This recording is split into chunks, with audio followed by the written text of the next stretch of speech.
Mr. Secretary, thank you very much for this interview. Thank you. Appreciate it. It's a pleasure to be here. Thank you. Let's start by the purpose of this visit, especially to Jeddah and Abu Dhabi.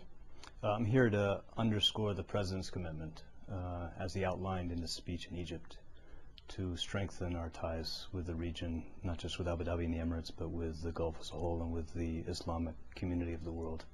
That's the purpose of my trip. But we have a great interest on the security front and the economic front, long history of cooperation, and I'm here to underscore the importance of that to the United States. We want to focus a little bit more on the financial issues. I'm pretty sure there are so many topics that came up with your conversations to the authorities, especially in Saudi and Abu Dhabi. Oil is the most important thing, of course, for this part of the world. Did you have any discussions on oil, and what is your administration's view on the current oil prices? Well, we discussed oil as we always do in these kind of conversations, and I don't want to talk about and comment specifically on current prices, but let me just underscore two things. I think we all have an interest today in trying to make sure that we're reinforcing these tentative signs of recovery we're seeing across the world economy. I think it's very important to the region, it's very important to the United States, to countries around the world. We need to make sure we pull the world economy out of this crisis, put it on a path to sustainable growth.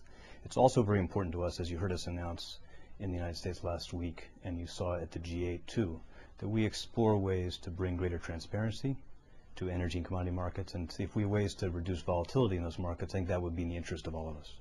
I mean, that must be a little bit worrying too. Did you hear any concerns from the authorities in Saudi and in Abu Dhabi about those, if you're going to put any limitations on speculation in oil? No, actually, to the contrary. I think, again, I think we share a common approach in this stuff, and common interest in exploring ways to, again, I said, bring more transparency, and to the extent we can, try to reduce volatility in these markets.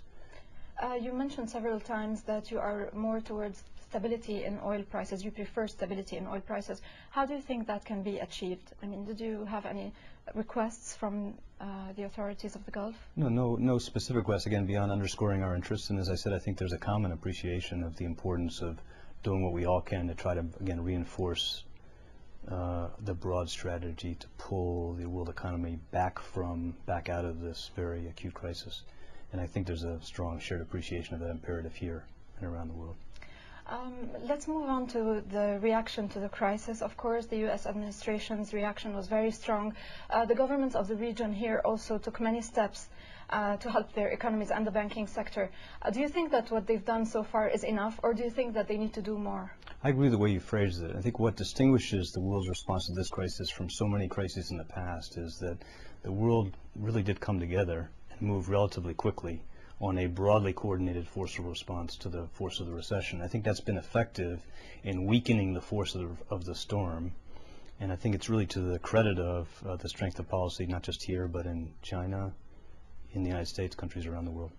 But in the Gulf, do you think more needs to be done? Well, that's a judgment your government will have to make, governments will have to make. I think that what we try to underscore, and I think everybody's in the same place, is that, want to keep watching very closely, be very aware of the risk and challenges ahead, and try to make sure we don't avoid the mistakes that have been made in past crises, which is to put on the policy brakes too early. We want to make sure we're providing, carefully designed but forceful, sustained response. I will have to get back to that when I ask you a little bit later about the U.S. economy. But since we're talking about the region, the economies of the region kept on growing even though there was recession in the developed economies. How do you view the economies of the Gulf right now? Well, I think here, like in so many parts of the world, we're still going through and still facing a challenging period of adjustment. We came into this crisis at different periods. The U.S. came in earlier than many other countries. The process of adjustment started later in the other major economies and even in parts of this region.